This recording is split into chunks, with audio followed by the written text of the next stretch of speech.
Сәлеметсіздер ме оқушылар, 64-ші сабақ тақырыбы халқымыздың салт-дәстүрі. Бүгінгі сабақта халқымыздың салт-дәстүрлері туралы түсінік аласыңдар және мәтіннің мазмұны бойынша сұрақтарға жауап бересіңдер. Енді біз қазір бірінші тапсырманы қарастырайық. Бірінші тапсырманың шарты бойынша суреттегі отбасы мүшелерінің қазақ дәстүріне сай орындарын анықта, ойыңды түсіндір дейді. Бізде бұл жерде отбасы мүшелері ата, әже, әке, ана және бала көрсетілген. Біз ең бірінші ата мен әжені төрге отырғызамыз, өйткені үлкен кісілерді төрге отырғызу керек. Одан кейін әке, бала, сосын жаңағы анасы төменде отырады, өйткені анасы жаңағы шай құятын болғандықтан төменге қарай отырады. Ал төрге жаңағы отбасының 4 мүшесін төрге жібереміз. Салт-дәстүр дегеніміз не? Салт-дәстүр халықтың сеніміне және тұрмыс тіршілігіне сәйкес ғұрыптардың жиынтығы. Қазақ халқы салт-дәстүрге бай. Мысалы, бата беру, бесікке салу, тұсау кесер, байғасы, көрімдік, сүйінші, тағы басқа да салт-дәстүрлер бар. Сен өзің білетін салт-дәстүрлерді есіңе түсіріп көр. Келесі екінші тапсырманы орындаймыз. Екінші тапсырмада біз ең алдымен түсініп оқып аламыз.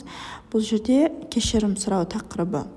Егер достарыңның бірін ренжітіп алсаң, кешірім сұрай біл. Айып етпе, кешір деп алдына бар. Кешірім сұраған адамды кешіреді.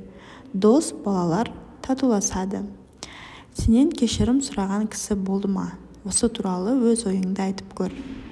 Келесі көңіл сұрау. Қазақта ауырған адамның хәлін сұрауға арнайы барады. Кез келген адам науқастың көңілін көтеріп әңгімелеседі. Тез сауығып шығыңыз деп жақсы тілегін білдіреді. Қазіргі кезде телефон арқылы хабарласып, ауырған адамның жағдайын сұрауға болады. Түс ауған соң науқастың көңілін сұрамайды, түске дейін ғана барады. Авторы Әсия Біржанқызы. Үшінші тапсырма. Көңіл сұрау кезінде қандай жақсы тілектерді айту керек? Ең алдымен тез сауығып кетіңіз деп айту керек. Немесе тез аяққа тұрып кетіңіз. Аллам шипасын берсін. Аурудан айығып кетіңіз. Осындай жақсы тілектерді айту өте маңызды екенін ұмытпаңыздар. Келесі 4-ші тапсырма. Мәтіндерден, яғни жаңағы оқыған екі мәтініміз бойынша сыпайы сөздерді теріп жазуымыз керек екен.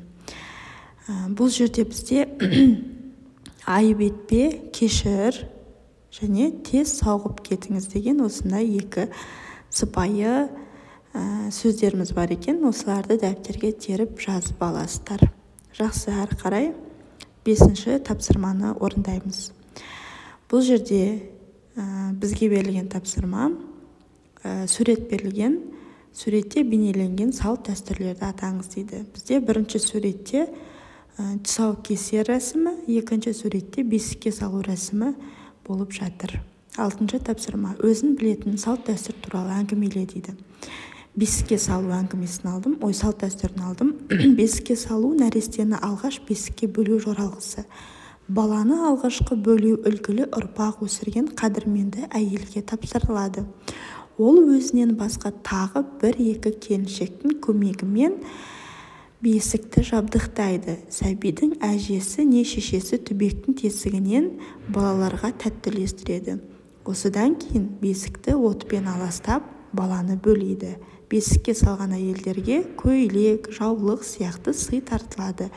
Үлкендер батасын беріп, баланың ер жетуіне, ананың үбірлі-шүбірлі болуына тілектестік білдіреді. Және бесік жыры айтылады. Келесі тапсырма. Мәтіндердің мазмұнын айтуға дайындал дейді. Яғни сіздер жаңағы оқыған екі мәтінді мұқият тағы да бірлет оқып шығасыздар. Содан кейін мәтінді мазмұндап айтасыздар.